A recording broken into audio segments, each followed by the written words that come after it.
Late diagnosed neurodivergent people can be having a really difficult time figuring out what they actually want to do with their life long term. Because if they are late diagnosed neurodivergent, they probably masked for a large majority of their life, not knowing that they were actually neurodivergent, not digging in to do like the deeper self-worth or deeper self-work.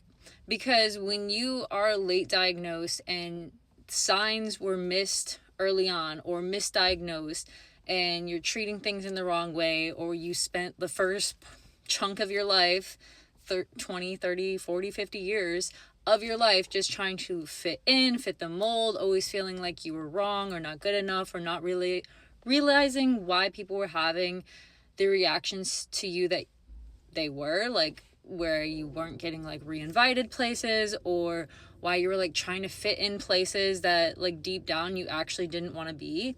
For those late diagnosed neurodivergent people, they might be having a difficult time figuring out like what it actually is that they want for their life long term, what they actually want their life to look like long term.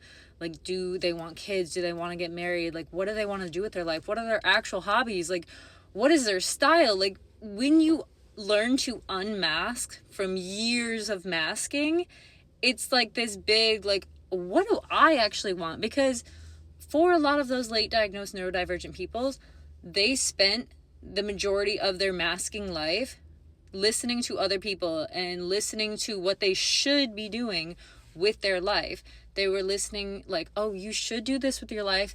You should, go to school here. You should do this. You should get married, have kids, do all these things, right?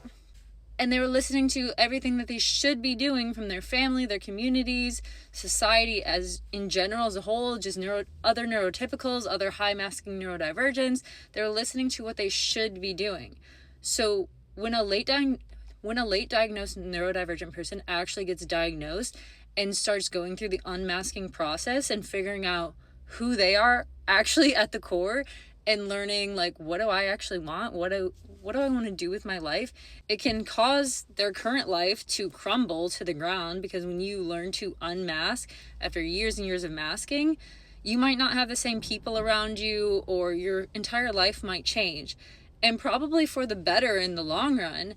But at first it might seem really difficult, because when something has to like crash and come down before you build it back up, that like crash, that can feel like, oh my gosh, like it's so difficult, like what is life? And for neurodivergent people who don't like change, or, feel uneasy with change, that part can be really hard as well. And I also see this like in the fitness world, where neurodivergent people who were highly